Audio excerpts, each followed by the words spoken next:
Command has been given. Crank him up. Let's go.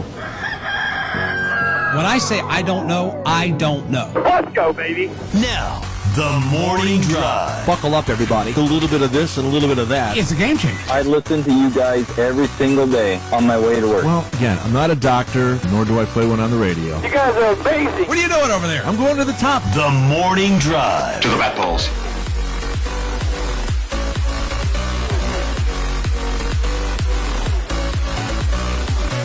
Sirius XM NASCAR Radio Channel 90, live and on the air for this Monday, April 10th, 2023. Mike Bagley here in Delmarva Studio 1D.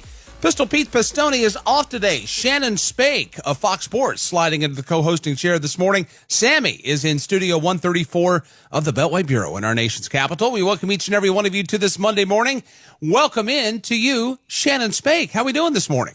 I'm not awake, I'll tell you that much. I think I'm still halfway asleep. I'm trying to nurse this coffee a little bit, but that lead-in music is, I'm jamming, man. That got my heart rate going. So I think this is going to be a good morning, Bags. It is going to be a good morning. We've got lots to talk about. And for once, you're able to slide into the co-hosting chair and a holiday is not involved. You actually get some racing to talk about when you slide into the co-hosting chair. Yeah, I feel like every time I've come in to the studio here, MRN, to host the morning drive, it's always been during vacations or an off weekend. And, you're trying to fill the space. And I don't know have I worked with you, Mike, before?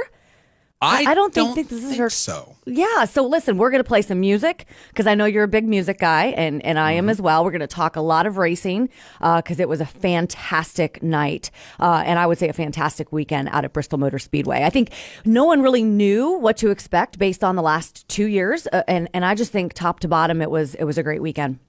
It was a fantastic weekend. It got kicked off Saturday with the NASCAR Craftsman Truck Series, and it came to a head last night with the NASCAR Cup Series in the Food City Dirt Race at Bristol. From Bristol Motor Speedway. Drivers, start your engines! Crank him up, game. Crank him up.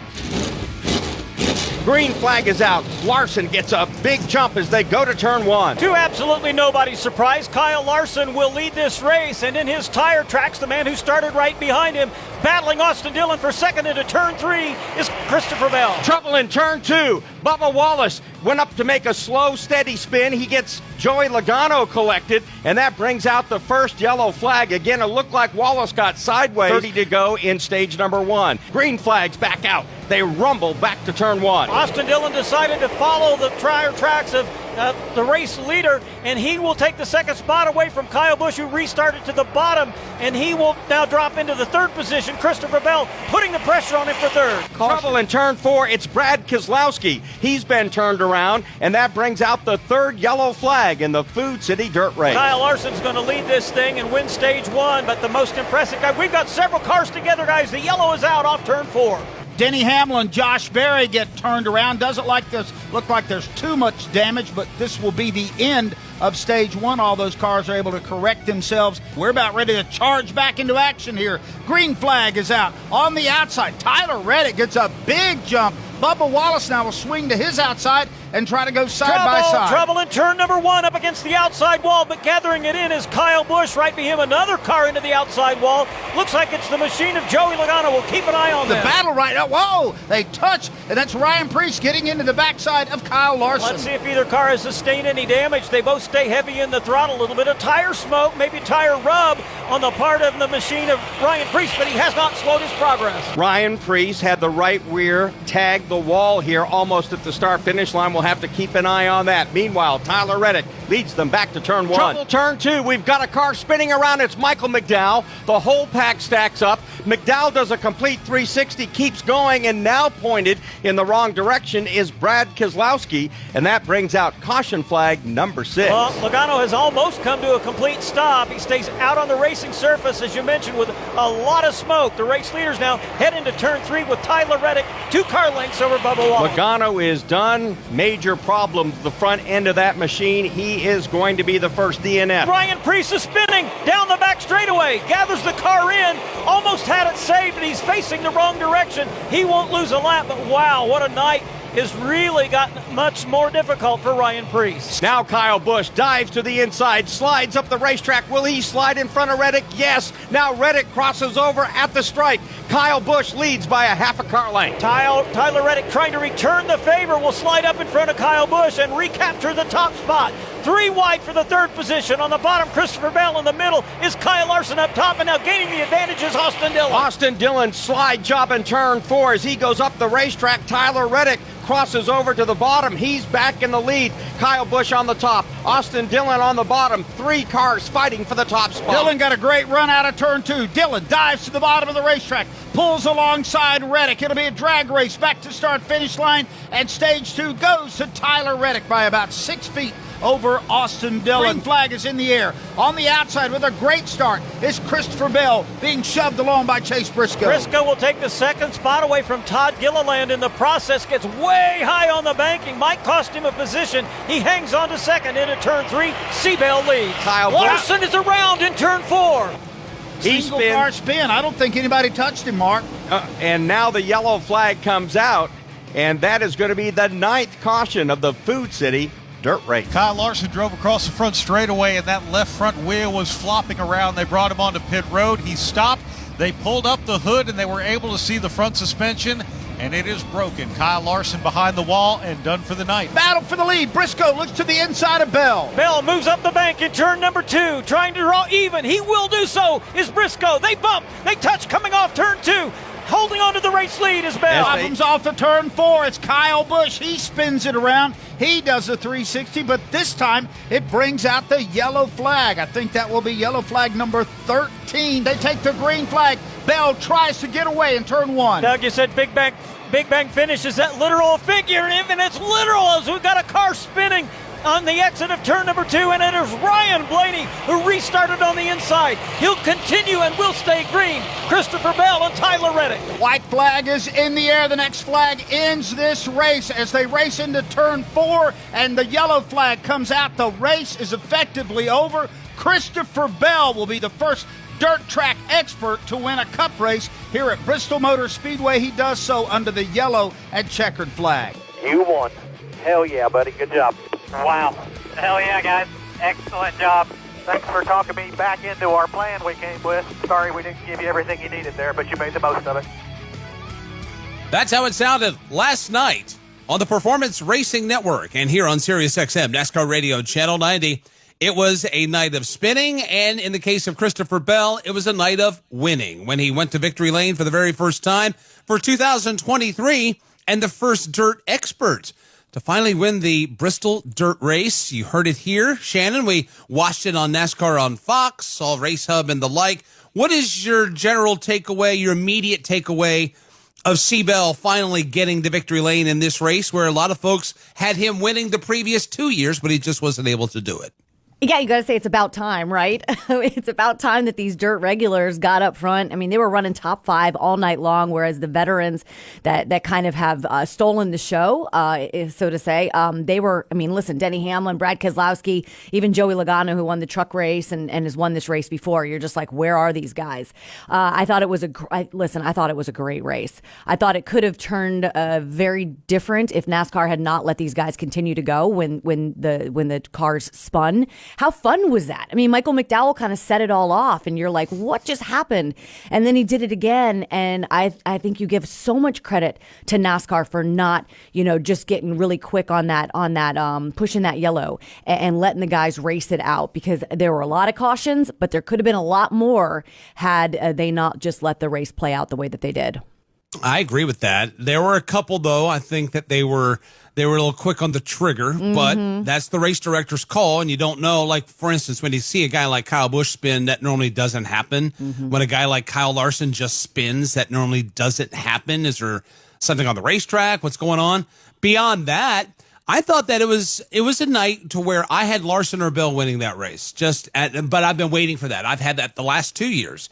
And circumstances leading up to last night just didn't manifest themselves in one of those dirt guys. I'm using air quotes winning, but he finally did. But I thought it was also a night of some surprises. We had some drivers creep up on us, like Austin Dillon, who was very aggressive. Ricky Stenhouse Jr., a very quiet night. And Chase Briscoe, middle finger and left hand broken and all, was able to get through the truck race and obviously get through the cup race. And, well, he scored a top 5 finish as well.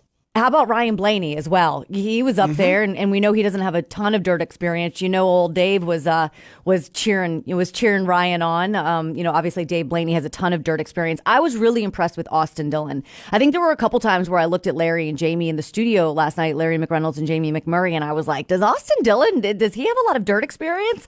And, so I think he was super impressive just being up there the entire night. Ricky Stenhouse Jr. at the end of that run, at the end of the race, you're just like, where did he come from? Here he comes now. And obviously Chase Briscoe kind of like sneaking in. He was right outside the top 5 for a large majority. And then all of a sudden there he is. But listen, this is what we expected. And it was a fun race. I thought having Tony and Clint in the booth, you kind of felt like you pulled back the curtain on some of these dirt racers just sitting there having a conversation. We had Kyle Larson on the pre-race show and listening to he and Tony kind of have a conversation. Very technical at times, but I think those are the things you want to hear when you see the cameras picking up 2 drivers having a conversation. You see them kind of making the gestures with their hands of turning the wheel or kind of, all the things that they're doing, and you wonder, what are they saying? And we had an opportunity to kind of hear what those drivers say when they're out on dirt with Clint Boyer and Tony Stewart up in the booth with Mike Joy last night. I thought it was a great pairing of those 3 and a really cool insight into dirt. All right, I was going to get to this later, but you brought it up. Okay. I'm not trying to be nosy, but I'm very curious. So you said you, Larry Mack, and Jamie in the middle of the race. So when we're watching from home, we watch you guys do NASCAR Race Hub, and then you obviously transition over to Mike, and in last night's case, Tony and Clint take over the broadcast. You'll dip in, and then you'll have post-race coverage. So when you throw it to the race venue, you're sitting in Charlotte in the studio, you've done the pre-race coverage, you throw it to the track. What do you do? Are you sitting in the studio are you following along like we're following along? Like, how do you take in the race? Yeah, absolutely. So we do the pre-race show. We get on set about an hour to an hour and a half before the show comes on to rehearse.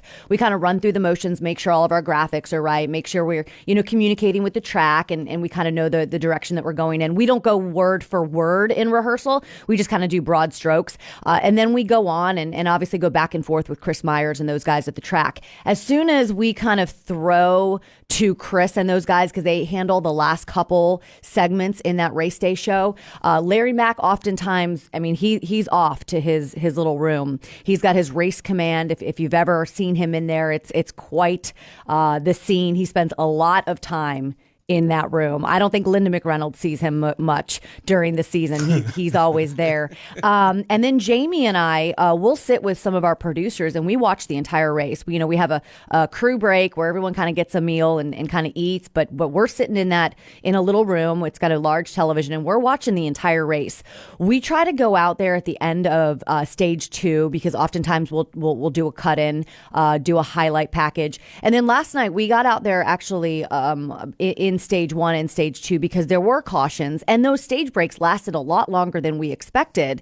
They were pretty long. So we're just there to service the guys at the track if they need to throw to us for any reason, if they need a break, if they just want to kind of have a different voice, see what Jamie McMurray has to say. But we are very active in kind of planning what we might do in that race and then certainly what we're going to do post-race. Sometimes it's a little, sometimes it's a lot, just depending on how long the race goes. Last night it was just a little, but there are times we've done, 20-minute post-race. And then obviously if there's rain or a red flag, we are on standby 100% to jump in and kind of give support to the guys at the track. Well, the only That's it, in a nutshell.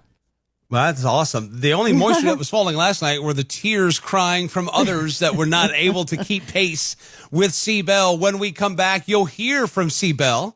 You'll hear from his crew chief, Adam Stevens, and the rest of the top finishers. We'll give you the full field rundown. We'll transition into headline check number 1 at the bottom of the hour, and then we'll take your checkered flags and black flags from the racing weekend at Bristol, 866 Pit Lane. You can also tweet us at SiriusXM NASCAR, hashtag TMD NASCAR. Coming up at 8:30, Jake Garcia of the NASCAR Craftsman Truck Series had a good run Saturday night at Bristol on the dirt. We'll chat with Jake. Coming up at 9, we'll check in with Bob Pockris of Fox Sports. Bob, obviously, as I get stuck, was on the scene at Bristol. We'll check in with Bobby P, see what's going on with him, get his Monday breakdown as we continue through this Monday morning, chatting about the dirt racing weekend at Bristol Motor Speedway here on your home for NASCAR.